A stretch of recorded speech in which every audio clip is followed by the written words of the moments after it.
ପଶ୍ଚିମବଙ୍ଗ ହାଟକେ ନିଆଁ ଲାଗି 26ରୁ ଉର୍ଦ୍ଧ୍ୱ ଦୋକାନ ଭସ୍ମୀଭୂତ, 5 କୋଟିରୁ ଉର୍ଦ୍ଧ୍ୱ ସମ୍ପତ୍ତି ନଷ୍ଟ। ଜଳେଶ୍ୱର ବ୍ଲକ ପଶ୍ଚିମବୋର୍ଡ ସ୍ଥିତ ପୁରୁଣା ଗୋଠଣା ମାର୍କେଟରେ ନିଆଁ ଲାଗି 26ରୁ ଉର୍ଦ୍ଧ୍ୱ ଦୋକାନୀଙ୍କ ଜୀବିକା ବିପଦରେ ପଡ଼ିଛି। ସୂଚନା ଅନୁସାରେ 200ରୁ ଉର୍ଦ୍ଧ୍ୱ ଦୋକାନ ଥିବା ହାଟରେ ବିଳମ୍ବିତ ରାତିରେ ନିଆଁ ଲାଗି ସମ୍ପୂର୍ଣ୍ଣ ବଜାରକୁ ମାଡ଼ି ଆସିଥିଲା।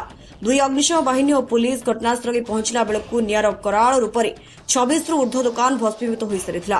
ବହୁ ମୂଲ୍ୟବାନ ସାମଗ୍ରୀ, ଟଙ୍କା, ଆସବାବପତ୍ର ପୋଡ଼ି ପାଉଁଶ ହୋଇଯାଇଥିବା ବେଳେ ବହୁ ଦୋକାନୀ ଜୀବିକା ହରାଇଛନ୍ତି। ସୂଚନା ପାଇ ବିଜେପି ନେତା ବ୍ରଜମୋହନ ପ୍ରଧାନ, ବିଜେପି ଉତ୍ତର ବାଲେଶ୍ୱର ସାଂଗଠନିକ ଜିଲ୍ଲା ସଭାପତି ଡକ୍ଟର प्रदीप कुमार पंडा और बहु कर्मकर्ता घटनास्थल में पहुंची जिला प्रशासन, ब्लॉक प्रशासन और सांसदों को अवगत कराई।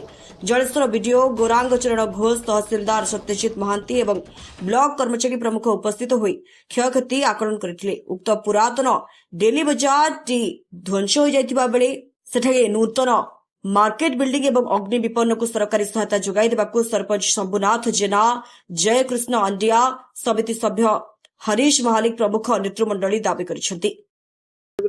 मो बापूजी दास एटिकार स्थायी दुकानी। हठात मु दुकान बंद करी काली 10टा 10:30 घर को जाइए। घर पाखे थी, हठात मत एठू फोन गला जे एमती दुकान निया लगी। मु सांगे सांगे आसिक लाइन ट्रांसफॉर्मर पाखे लाइन कटअप करके आसी पहुँचला बेलू दुकान ना, दुकान पुड़ी सब संपूर्ण नष्ट हो, केवल अंगरा छाड़ा दुकान किसी भी ना।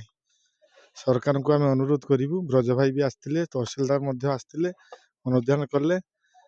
सरकार को अनुरोध करूँ जे सरकार आम कथा शुणु, आम केटू लोन कौटू धार कर दुकान करेजे, आमको किसी साहाय्य कले आम पुणी दुकान करी आम परिवार पोषण करूँ।